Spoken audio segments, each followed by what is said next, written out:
अब बहुजन किसी से न कम साथियों, हो भारतीय संविधान से है ये दम साथियों।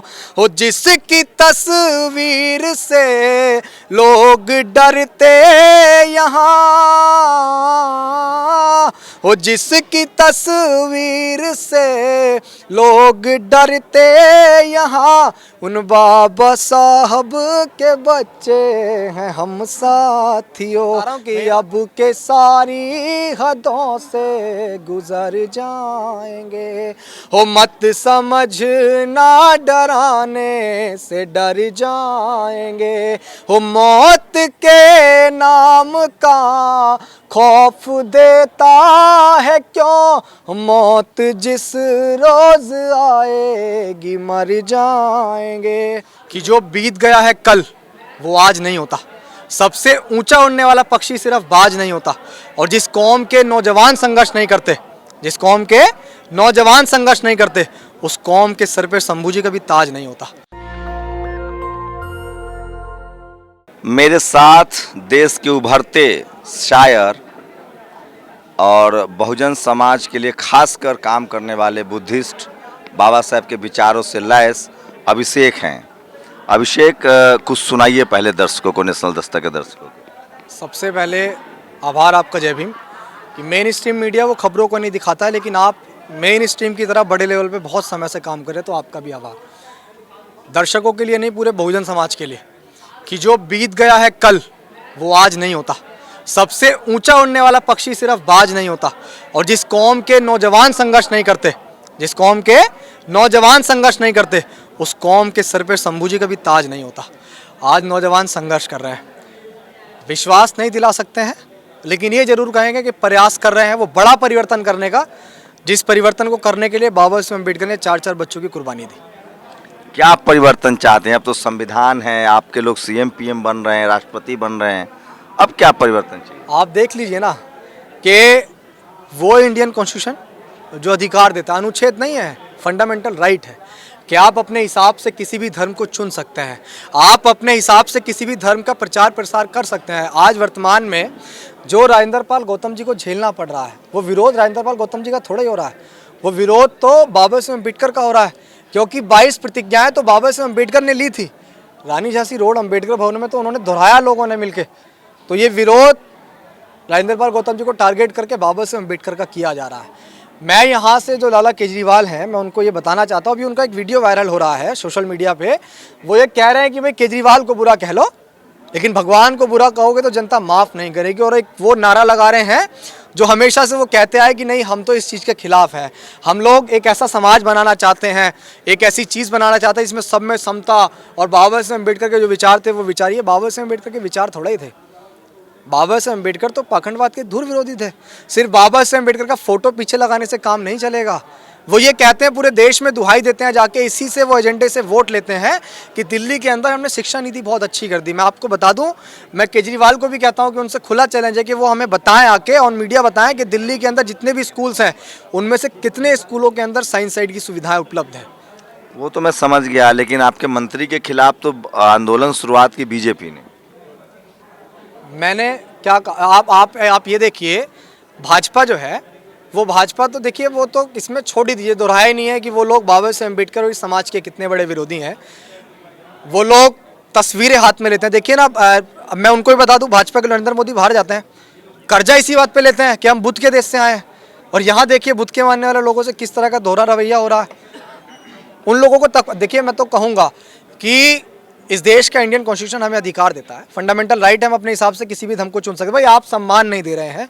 वो दौर देखिए जब, जिस दौर में बाबा साहब अम्बेडकर को बहुत अच्छी नौकरी होने के बावजूद भी चपरासी फाइल फेंक के दे रहा है। हम तालाब में जिसमें पशु पानी पी रहा है उसमें पानी नहीं पी सकते।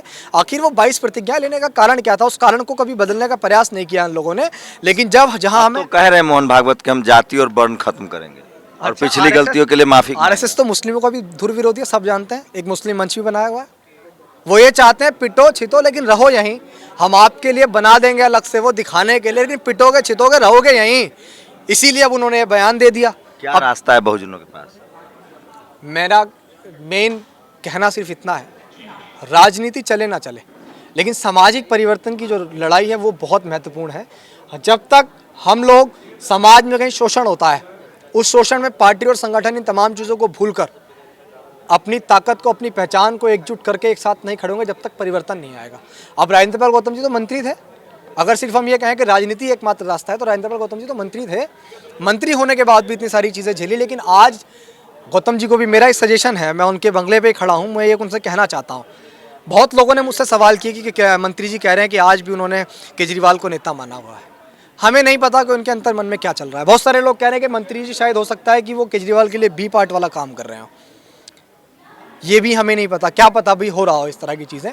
लेकिन हम अपनी तरफ से सिर्फ इतना कहेंगे कि समाज के ऊपर कहीं शोषण होगा। ये समाज भोला जरूर है लेकिन बेवकूफ़ नहीं है, भोला है लेकिन बेवकूफ़ नहीं है। अब आगे कोई भाजपा में हमारा भाई, वो भाजपा की किसी नीति से परेशान है, शोषित है, भाई हम लोग उसके समर्थन में एक बारी तो जा सकते हैं, उसको लात मारनी पड़ेगी। हम भी जानते हैं मंत्री जी नहीं मंत्री जी तो कह रहे हैं कि हमारे खिलाफ बीजेपी केस दर्ज करा रही है, बीजेपी आंदोलन चला रही है। मंत्री जी नहीं बताएंगे। हम जानते हैं कि मंत्री जी आपने इस्तीफा दिया नहीं, आपसे इस्तीफा लिया गया है। वो बयान आपके इस्तीफे के बाद ही क्यों केजरीवाल ने दिया कि भाई केजरीवाल को बुरा कह लो लेकिन भगवान को बुरा मत बोलना? उसके बाद ही क्यों आया ये बयान? क्योंकि उन्होंने दिखाया कि भगवान को बुरा बोलोगे तो इस्तीफा ले लिया जाएगा, मंत्री पद से हटा दिया जाएगा। आप कितने भी चिल्लाते रहे, चीखते रहे, आपका कितना भी अच्छा ओहदा राजनीति में हो, लेकिन भगवानों के लिए कहोगे तो हमने भगवान को कुछ और सुनाइए दर्शक, कुछ बढ़िया शायरी। अच्छा, हम एक नज्म सुना देते हैं। नज्म ये है, जो लोग ये सोच रहे हैं कि हम हार के बैठ जाएंगे, कि अब के सारी हदों से गुजर जाएंगे, कि अब के सारी हदों से गुजर जाएंगे। ये मैं उनको कहना चाहता हूँ जो भाजपा के लोग इन सारी चीज़ों को चला के ये सोच रहे हैं कि वो हमें डरा देंगे।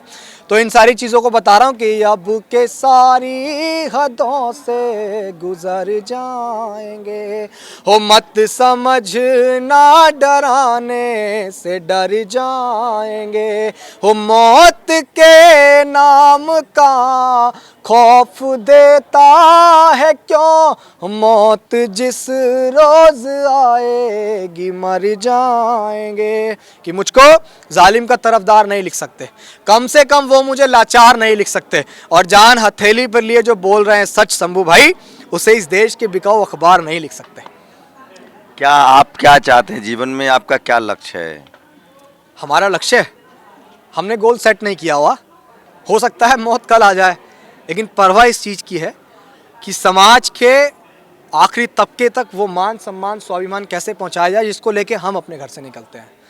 मैं नहीं कहता हूं कि हम परिपक्व हैं, लेकिन हाँ, मैं समाज के बीच एक वो रौब पहुंचाना चाहता हूं जिस रौब के साथ हम अपने घर से बाहर निकलते हैं, जिस रौब के साथ हम वीडियो बनाते हैं, वो रौब हम हमारे साथी समाज के बीच पहुँचाना चाहते हैं, जिसके लिए हम दिन रात मेहनत कर रहे हैं। मैं अपने द्वारा समाज को हमेशा से सिर्फ यही कहता हूँ कि आप राजनीतिक, हो सकता है भी मेरा कोई भाई बसपा में है, कोई असपा में है, कोई भाजपा में है, कोई किसी चीज़ में, लेकिन अगर वो शोषित है, आप भी जानते हैं हमारे साथ शोषण होता है जाति देखकर, लेकिन हम शोषण में सहयोगी कैसे बनते हैं? पार्टी देखकर।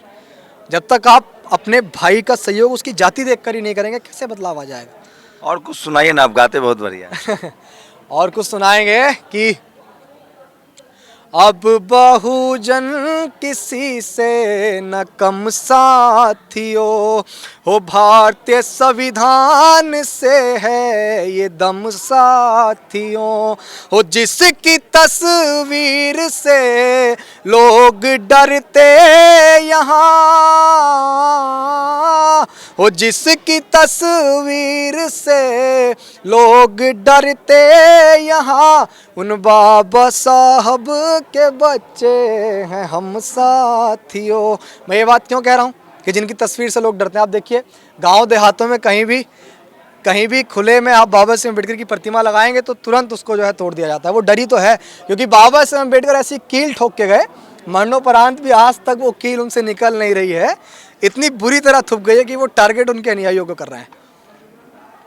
अभिषेक है, मैं फिर कह रहा हूं कि जैसे जैसे बहुजन समाज पढ़ेगा वैसे वैसे बढ़ेगा।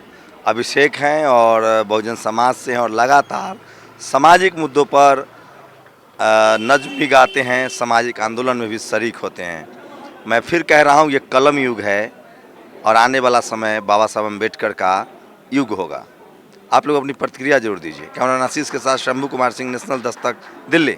नेशनल दस्तक की आपसे गुजारिश है कि अगर इसको बचाना चाहते हैं तो नेशनल दस्तक को सब्सक्राइब करने के लिए रेड कलर के सब्सक्राइब बटन को दबाएं, फिर बेल आइकन की घंटी दबाएं। नेशनल दस्तक को बचाने के लिए बहुत ज़रूरी है कि हर खबर को शेयर करें, लाइक करें, कमेंट जरूर करें।